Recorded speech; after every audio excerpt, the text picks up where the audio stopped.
it's really important to try as much as you can to create an even playing field. Gaza is called the world's largest open-air prison, and Israel is accused in this first principle of committing war crimes against humanity. 2, the statement is recognizing the fundamental rights of Arab Palestinian citizens of Israel to full equality. In this and the following demand, only Arab Palestinians are referred to as indigenous dwellers. Jews living in Palestine from ancient to modern times are non-existent. Israel is accused of subjugating Palestinians who comprise, quote, 1/5 of Israeli citizens, to a system of racial discrimination, forcibly displacing Palestinian communities in Israel from their land, and routinely and openly inciting racial violence against them, end quote. And then the third principle, quote, is respecting, protecting, and promoting the rights of Palestinian refugees to return to their homes and properties as stipulated in UN Resolution 194. This continues a quote from the third principle. Since its violent establishment in 1948, through the ethnic cleansing of more than half of the indigenous people of Palestine, Israel has set out to control as much land and uproot as many Palestinians as it can. As a result of this systematic displacement, there are now more than 7.25 million Palestinian refugees. They are denied the right to return to their homes simply because they are not Jewish, end quote. And I'm sure that many of you sitting here already spot the historical inaccuracies as well as the insightful language, I would call it. This has been examined recently in the New York Times by Nathan Thrall, who discussed the condemnation which is inherent in critiques. Thrall says the BDS movement casts the Israeli-Palestinian conflict as a struggle against apartheid as defined by the International Criminal Court, end quote. In addition, struggles on behalf of persons of color, such as Black Lives Matter and a variety of groups promoting justice for women, both causes of which many Jews support, are widely viewed as being intersectional with the plight of the Palestinians. In a response to Thrall, Israeli Brigadier General Yosef Kuperwasser, who I know spoke to this group, argues that the BDS movement's overt purpose is to bring down the state of Israel.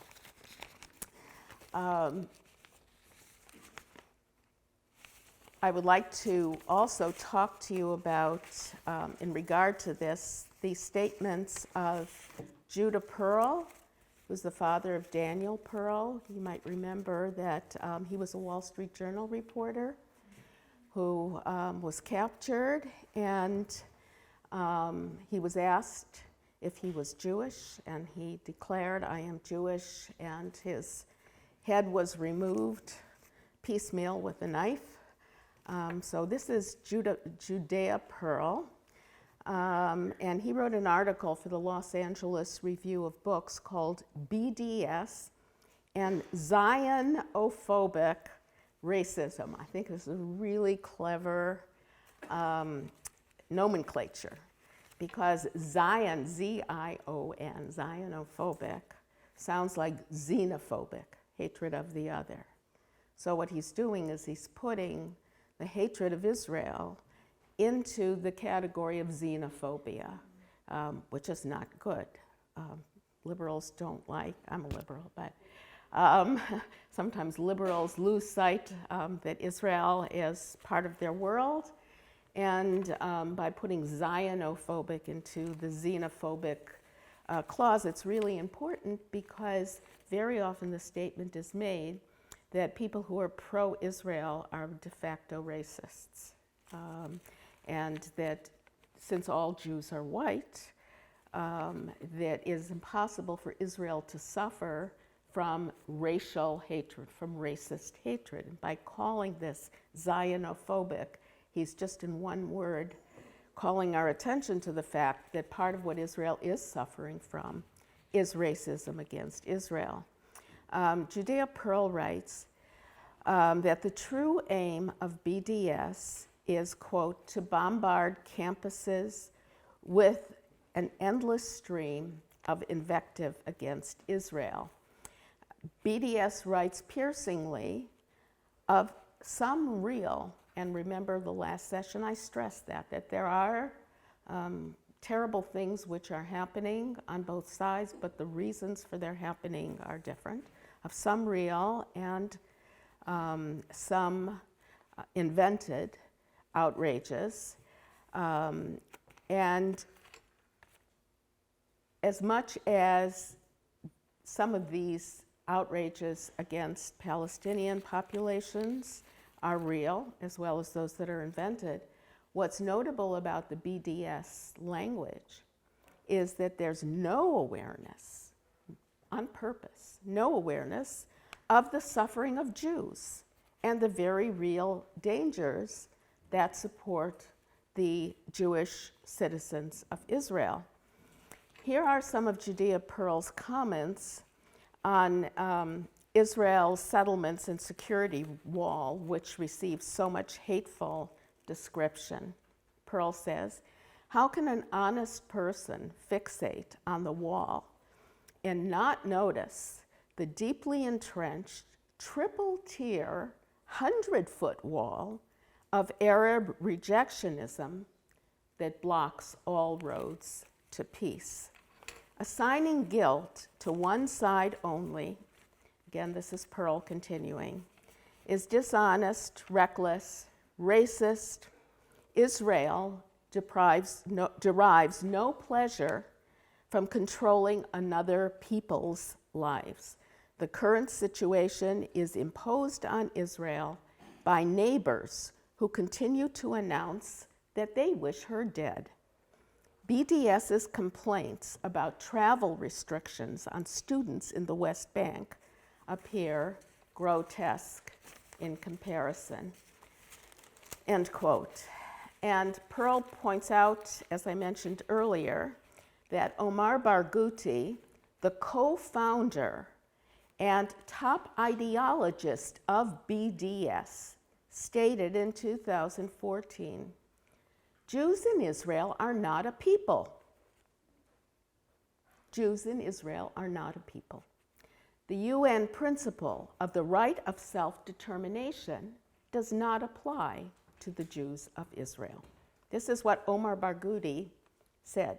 So whenever we're talking and trying to be even-handed about suffering on both sides of the issue, we need to always, always bring into the discussion the extent to which Jewish history, Jewish suffering, Jewish connections to the land of Israel are completely denied, either ignored or denied, in many of these social movements, in the language of the social movements themselves. BDS calls Israel a white settlers colonialist society, ignoring first the historical Jewish link to Israel, and second, distinctive Jewish peoplehood. If Jews are white in America, those Jews who happen to be white because about a fifth of them are persons of color, but to the extent that persons with paler skin who are Jewish happen to be white in America, that's pretty recent. I'm old enough to remember, and a few other people here are, that in our childhood, Jews certainly were not regarded as white. But we always need to remember that even that statement, which is referred to as a simple factual statement, is just non-factual.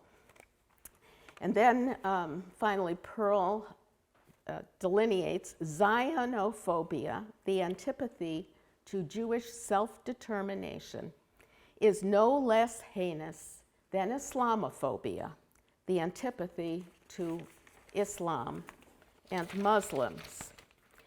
So those are some of the things that I wanted to bring to the table about the boycott, divestment, and sanctions movement.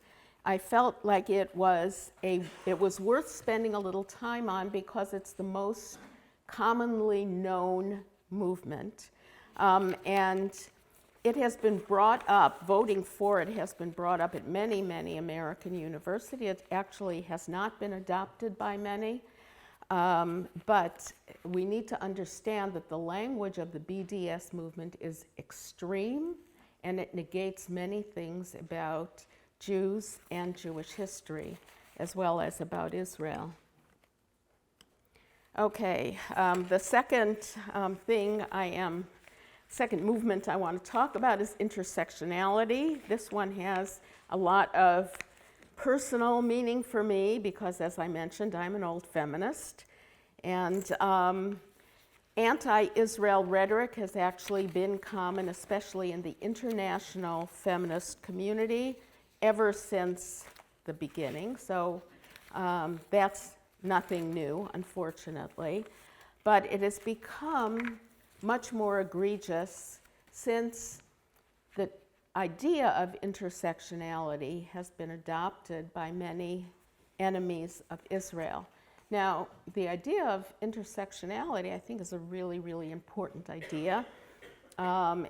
Kimberly Crenshaw in 1989 talked about the fact that people may have something in common with people who they've never met, who don't live near them, because their lives, interests, and problems are similar. So another way of saying that they're similar is to say that they intersect.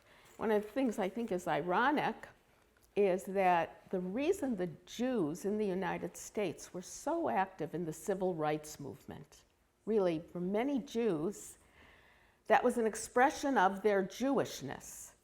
My job, when I'm not here, is actually to study American Jews and Jewish identity, and I can tell you that there are so many liberal American Jews who I've interviewed who, when you ask them, what does being Jewish mean to you, they talk about working for civil rights. This was their expression of prophetic Judaism, to bring freedom to all the people. And it's real to them, it's internal to them, and it's their understanding of Judaism. So for Jews like that to then be told that because the faces of Jews who were in certain European settings are paler than other faces, that their lives cannot intersect with persons of color in the United States for whom they have worked for decades. This is a big shock. So that's one big shock. And then the second big shock has to do with feminism. For Jewish women who are pro-Israel to be told in many of the women's movements, well, you're not a real feminist, because if you were a real feminist, you would condemn Israel. So there's an orthodoxy there, a rigidity, an unwillingness to see how complex these issues are, which makes Jews once again a kind of a pariah group, pushed out of and delegitimated in movements that many of them were instrumental in forming and working for. I'm going to read to you from an op-ed piece in the Times by a woman named Emily Shire called "Does Feminism Have Room for Zionists?" On March 8th, women around the world will be abstaining from work and rallying in the streets as part of, this was 2017, as part of the International Women's Strike, with the aim of starting an international feminist movement that challenges the sexual, physical, and economic exploitation of women. Emily Shire says, as a proud and outspoken feminist who champions reproductive rights, equal pay, increased female representation in all levels of government, and policies to combat violence against women, I would like to feel there's a place for me in this strike. However, as someone who is also a Zionist, I am not certain there is. Although I hope for a two-state solution, and although I am critical of the Israeli government policies, I identify as a Zionist because I support Israel's right to exist as a Jewish state. Increasingly, I worry that my support for Israel will bar me from the feminist movement that, in aiming to be inclusive, has come to insist that feminism is connected to a wide variety of political causes. Emily Shire continues, I am troubled by the portion of the International Women's Strike platform that calls for, quote, decolonization of Palestine, end quote, as part of the beating heart of the new feminist movement. She says, I am happy to debate Middle East policies or listen to critiques of Israeli policies. But why should criticism of Israel be key to feminism in 2017? And then she talks about the fact that some of the people who helped plan this march were in fact convicted of deaths of Israelis in terrorist activities. The organizers of the International Women's Strike are not the first feminist group to position opposition to Israel as part of the feminist movement. She reminds us that Columbia University's anti-sexual advocacy group, anti-sexual assault advocacy group, No Red Tape, said that sexual assault survivors are just like Palestinians. And then she talks about the National Women's Studies Association, which voted to endorse, one of the few organizations that did vote to endorse BDS. In the Labour Party, if you don't subscribe to these key worldviews, if you're not pro-Palestinian, for free education, and against Trident, our nuclear deterrent system, then you are the enemy. Anything can be allowed. You can be racist, you can be homophobic, transphobic, sexist. As long as you subscribe to the right worldview, you're fine. And we see that really clearly in cases like Chris Williamson and Pete Wilsman, both of whom have said, and Pete Wilsman, a lot of people also believe he's a misogynist as well as an anti-Semite. He's allowed straight through because he has that long, loyal history of being a comrade on the left. It's a refusal for self-definition. You know, if I went up and told someone that I'd received misogyny, people would say, oh my God, that's terrible, let's try and stop that. If I went up in the Labour Party and told them that I'd received anti-Semitism, it'd probably be a quite patronising, but did you really, love? Exactly. It's the lack of... There was a case in the UK a long time ago. In the late 90s, a young black man called Stephen Lawrence was murdered. And there was an inquiry called the Macpherson Inquiry, and the Macpherson Principle came out of it. And it states that a victim or third party can self-define the racism and abuse that they receive. It's investigated as such in the Crown Prosecution Service, the criminal courts. But the original investigation comes from the context of it being a hate crime. The Jewish Labour movement, as David said, affiliated with the Labour Party in 1920, having been founded in 1903 as Polet Zion, or the Workers of Zion. I became their director. And, you know, I was so proud. I was so proud when I got that job because I felt like it was the perfect intersection of my political, my personal, my Jewish identities. We started as, well, we still are good faith actors, people who genuinely wanted to help the Labour Party solve its problem with anti-Semitism. Person after person and people after people have had the same conversations, and nothing's changed. And I don't know how acquainted you are with some of the examples, but I always use the example of Naz Shah and Ken Livingstone. Naz Shah is a Labour MP who posted some really horrendously offensive things on the internet, really horrendous. She turned around, resigned the whip, suspended herself from party disciplinary procedures, and said, I've done something wrong, I should apologise, go on a journey and learn from that. Ken Livingstone, who willfully distorted the Holocaust, insists he's right, to this day, despite the fact that experts from around the world, Jewish and non-Jewish, have told him he's wrong. And it's that idea of willful versus unwillful anti-Semitism. The culture of the Labour Party is such that anti-Semitism has seeped within it. And plenty of people will turn around and say awful things. And if someone calls them out and says, you know, that's wrong, if they turn around and say, mate, I'm so sorry, that's fine. Because you learn and you educate yourself as time goes on. But the culture has become such that although every single anti-Semitic trope has come out, people don't really believe it. And they say, oh, well, someone else told me it was fine. There's no understanding of listening to the Jews or listening to the chief rabbi or experts like the Davids and people who really understand what's going on. And there's been a huge personal cost to these Jewish activists who've stood up. One Jewish Labour MP had to move house because of anti-Semitism. Huge amounts of us have gone through horrendous issues with our mental health because we've spoken out and the abuse we've got. And it's not been easy, but it's important to stand up and talk about it. I'm going to talk through a few key examples of things we've tried to do and the impact it's had, hoping that it'll explain some of these in context.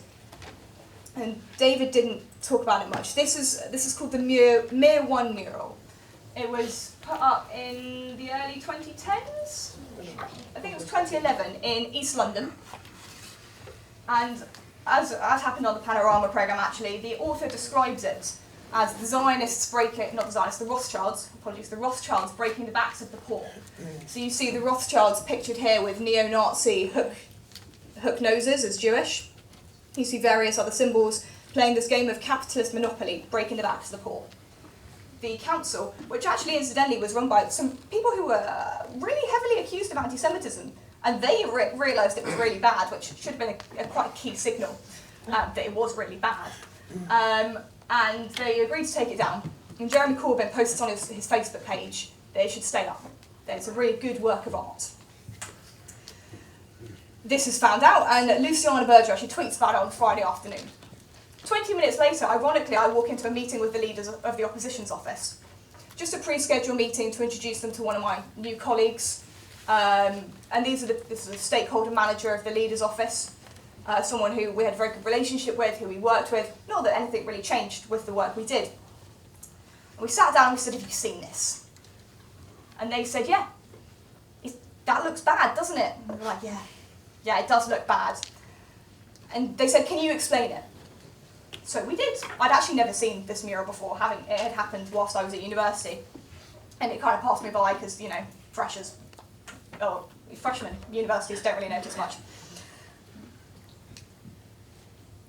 They took 4 different statements coming out under Jeremy Corbyn's office's name to get it right. And not once did they say sorry. 2 days later, it's about 1% of the British Jewish community demonstrated in Parliament Square, outside Parliament. The idea of 1% of any community that's based across the whole country demonstrating is crazy. A huge amount of people, you know, people from outside London came down, people who'd never gone to a demonstration in their life, Holocaust survivors, people turned up to demonstrate the anti-Semitism that they were seeing in the Labour Party. Nothing changed. This was over 2 years ago? Over 2 years ago now. Nothing's changed. I believe in the inherent goodness of people. I believe that if you make a mistake, you hold up your hands, you learn, and you say you're sorry. And if that had happened, everything might be okay. But it hasn't. At no point have people turned around and truly done the work to educate themselves, because it's a bunker mentality. They view everything as attacks against them and their leadership. We started a programme of training, of education. Went around the country on a lot of trains. Bear in mind, it's not a big country, it's plausible. Educating people about what contemporary anti-Semitism was, how it manifested itself in the Labour Party. And there was one incident in a town up north with a tiny Jewish community, not huge, they probably have never met Jews before. It's a student club, but there was one much older gentleman there, who I assumed was there doing a PhD. The first thing I asked this group is, how many Jews are there in the UK? How big is the Jewish community? And he goes, but are you a community? Every single thing I say, not my co-trainer who was male, just me who was female, every single thing I said, this man challenged me. Building up and up and up until Holocaust distortion. Talked about what my people were doing which was like the Nazis, what they were doing in Gaza. To which I said, oh, well, I'm not Israeli, I don't really know what you're talking about, and I'm not taking any more questions from you. The idea that there is intersection between anti-Semitism and misogyny comes in here. He didn't say a thing to my male colleague. He wanted to challenge me, the woman, the young woman, who was there trying to educate him. He thought he knew better. He'd come to a training session run by two Jews who have a very clear understanding of what modern-day anti-Semitism is, decided that he knew better, and challenged me because of what he'd read of anti-Semites on the internet. And that's really tough, and that happened across the country. Because people don't understand that when Jews speak up about anti-Semitism, it's not a personal grudge against Jeremy Corbyn. It's because we're victims of anti-Semitism in the UK in 2019, and nothing is being done by the Labour Party to make it better. We tried to do a rule change. We thought, okay, the Labour Party rule book is really quite broken, let's try fix it. We wrote a rule change, we got it signed off, that made there's an act of British law called the Equalities Act, which lists all the protected characteristics, being transgender, being LGBT, disabled, not being able to discriminate against women who are pregnant, stuff like that. Any of the protected characteristics. We tried to write into the Labour Party rule book that any protected characteristic, if you discriminate against them, that is a specific offence within the rule book. You'd think that'd be fine. Took 6 months of negotiation to get the wording right, because they wanted to add in context. Only if someone can prove, you can prove that they're anti-Semitism. I can't look into someone's heart. I know that if someone is abusive or racist towards me, that is an offence, and that is wrong, and that person should be punished for the work that they are doing. Despite 20 years of reading about anti-Semitism, thinking about anti-Semitism, I realised I did not understand it. And I don't think I am any nearer now. So what I want to do today is weep, but you can read that on page 4. What I want to do today is think through or talk aloud what I'm thinking about anti-Semitism, why we have anti-Semitism, and then I want to move on to think whether we should actually carry on talking about anti-Semitism or whether there is something new in the world. And here I'm thinking of anti-Zionism without the hyphen, but I'll explain that in a moment. So bear with me. I don't know how long it's taking. I shouldn't think it will take too long. If it does go on, please stop me, or the gentle sound of snoring. The first thing Robert Fine, who I did my PhD with, said to me, he said, anti-Semitism, if you want to know about Jews, never ask an anti-Semite. The first thing we must remember is that anti-Semitism is never about Jews. It is about anti-Semites. Anti-Semitism tells us more about anti-Semites than it can ever tell us about Jews. Thank you. I think I'll stop. Stop while I'm here. And that's true generally. So, why do we have anti-Semitism? I'm against naturalizing the idea of anti-Semitism. I'm against the idea of saying non-Jews will always hate Jews. That is not good enough, and it's also not true. So, what I'm thinking at the moment is I've gone to Robert Fine and Phil Spencer's book, and part of their idea is that the Jewish question is itself a fake question. It's an anti-Semitic question. What is it about the Jews that we can change? What is it about the Jews that are wrong, that's wrong? What is it about the Jews that don't allow them to integrate into society? And that question only turned up at the time of Jewish emancipation. Anti-Semitism, if we're going to use it historically, is not generic Jew hatred. It's not even racist Jew hatred, as Hannah Arendt argues. the race aspect of anti-Semitism was added actually quite late. But most of the anti-Semitism that we are familiar with, the Soros and the Rothschilds, etc. and so forth, turn up at the moment of Jewish emancipation. It begins with Bruno Bauer taking a pop at Marx, Wilhelm Marr crystallizes it. But when it really turns up, when anti-Semitism really turns up, is after Jewish emancipation. After.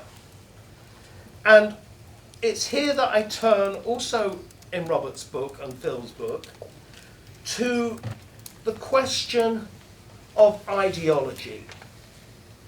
What I mean by that is, anti-Semitism, when it crystallizes in the 1870s, completely, and this is Arendt's argument, completely and utterly breaks free from anything that Jews do. It becomes an ideology. Arendt defines an ideology as an axiomatically accepted premise where everything fits into that idea, forced into that idea. It pretends to know the secret of the past, the intricacies of the present, and the uncertainties of the future. So anti-Semitism breaks with the real world. But at the same time, it captures something of the real world. I want to be careful because I am not saying in any shape, size or form that Jews or any other group are responsible for the racism or the anti-Semitism they confront. What happens is that because it's an ideology, because everything that Jews do or don't do gets forced into that initial premise, in which case, for example, Jews are evil inherently. Zionism and Israel is evil inherently. There's no a bit of this, a bit of that. Everything that Jews do fits into an ideology of the Jewish question, fits into the idea that there's something fundamentally wrong with Jews. So when we look, and I think that the best thing, Arendt's section on the origins of totalitarianism, the first section, and I know people have ambivalent views about Arendt, and there's that new book, the yellow book. Susie Linfield has written a rather good chapter in her recent book on sort of the ambivalence of Arendt. But what Arendt, how I read that, is Arendt shows how Jews going about their business, living their lives, feeds into the myths of anti-Semitism. So, for example, she shows that in the 18th century, courts, princes, early modern states, because no one would fund them, would turn to Jewish financiers. They also quite liked the idea. They would use Jews because of international connections. They would use them as communications. Whilst European countries were at war with each other, the Jews would be used as a way to get messages through. Jews would fund peace conferences, and so on and so forth. Once those Jewish activities, real political engagement, is forced into the ideology of anti-Semitism, then we get the myths, the lies, that Jews are the Soroses control the finances of the world, that Jews care more about any other country themselves internationally, that they undermine the nation and so forth. In other words, I don't know if you got it in the States, there's a program called Game of Thrones, where it's complete fantasy because dragons don't exist. Sorry, spoiler alert. Dragons don't exist, and then they're not appearing in the prequel either. In order for anti-Semitism to work, in order for it to gain traction, generation after generation, it cannot be entire fantasy. The idea, George Soros is very pro-EU. George Soros funds NGOs that are supportive of human rights. The Rothschilds is a bank. I think they're still a bank, aren't they? Okay. Macron worked for them, didn't he? Who? Macron. Yes. And now he's president. Just saying. Still works for them. Still works. Now, these are, unless you had that reality, anti-Semitism won't work. But that is not to say, a very good example, and David was talking about being framed, and Ella was talking about being framed by Al Jazeera.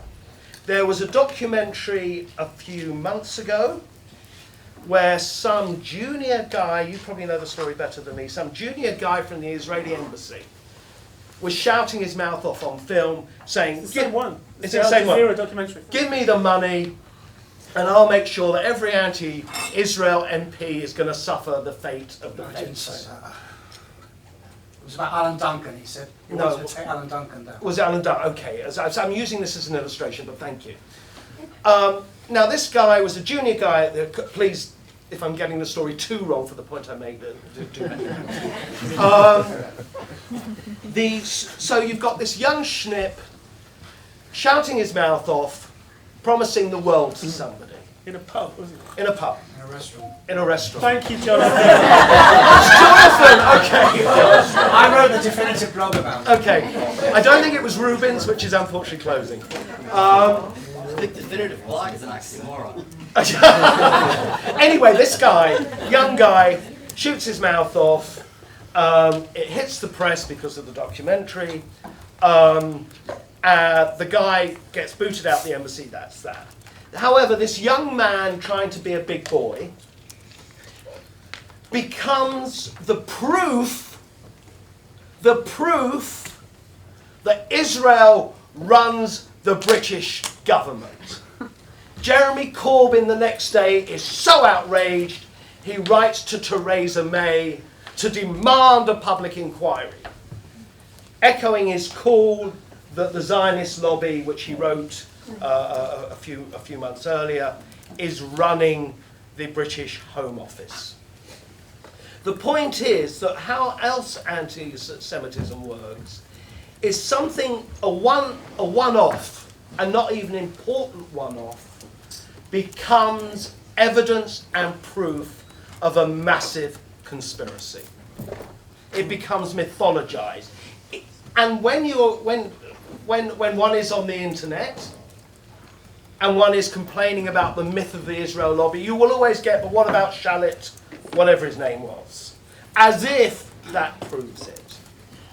However, it's not just the little things. A lot of my work has been on Holocaust memorialism and the way that the Holocaust has been taken within anti-Semitic discourse. And this is, I think, a prime example of how anti-Semitic ideology works. Even the Holocaust has been inverted so that Jews now benefit from it. The Holocaust is now our excuse for Israel. Now, the relationship between the Shoah and Israel is a very interesting history. It's a very complicated history. But now, apparently, because of the Shoah, Stalin, always the Jew lover, Churchill, always the Jew lover, said, you know, I feel so bad, give them Israel. And then, of course, the Holocaust is used to silence everyone. That's how anti-Semitic ideology works. Jews wear the Holocaust as a badge to silence everyone else. So even the most tragic moment in Jewish history,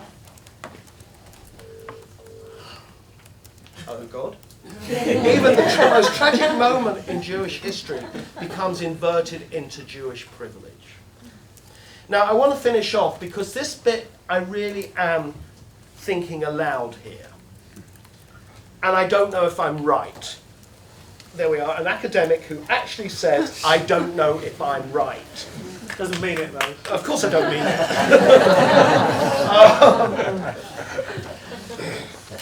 it. Something happened in 1948. Something different happened to Jewish history in 1948. Israel was founded. Now, if, as I said at the top of this thinking aloud exercise, that Jewish emancipation and the Jewish question is related, then the type of emancipation that Israel offered was self-determination, national self-determination. Previously, Jewish emancipation was emancipation within the nation state. So, you know, we're all English, we're all American, we're all Italian for now, and so on and so forth. Something different happened with Israel. Jewish history shifted and Jews were national emancipation. And if I'm right, and I don't know if I am, but if I'm right about trying to understand anti-Semitism in relationship, a distorted, twisted relationship with world events in which Jews are active, then it seems to me that something changed with anti-Semitism as well. Anti-Semitism shifts, and if you read the great anti-Semites of today, philosophers like Alain Badiou and others, he says, gosh, just like Wilhelm Marr did in the 1870s, it was terrible, that anti-Semitism of the past. It was awful. Thank goodness that's in the past. But what I've got to say about Israel and Zionism, this is new, and it breaks my heart to tell you that it's evil through and through and through and through, which is just like the beginning of Wilhelm Marr's. I thought Corbyn was finished. I thought, you know, he looks ridiculous, he sounds ridiculous, he's on the ropes, until I saw Boris Johnson. And Boris Johnson brings him alive, breathes air into him.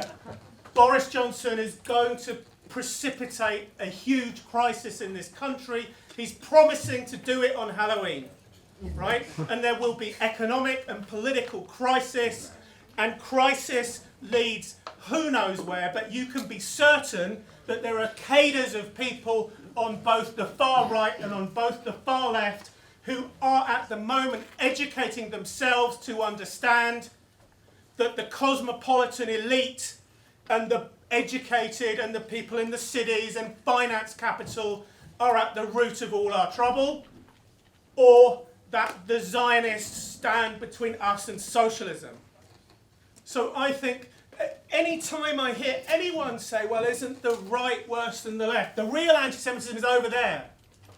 You know, don't worry about Corbyn, because the real anti-Semitism is in Pittsburgh and in Washington, D.C. and on the far right. And then people on the far right, they say, well, don't worry about Steve Bannon. The real anti-Semitism is over there amongst the Islamists and amongst the left and the communists. That's the real threat. And any time you hear somebody point away from their own political community at somewhere else and say the real problem is over there, then you know what they're doing, and what they're doing is whitewashing the problem in their own political community. So always mistrust somebody who says, but isn't the real problem over there? The problem is bigger than anyone is saying. The problem is a crisis of democracy. The problem is a crisis on the left and a crisis on the right of people saying the same things. The quotation I gave you, and a number of these quotes from Matt, could easily, equally have been said by the Brexiters or by the Trumpists or by the Corbynites. There are so many elements of rhetoric that they have in common, and they fit so well with my 7 points of Hannah Arendt's totalitarian movement that we need to worry even more than we do. Thank you, everybody. Thank you very much.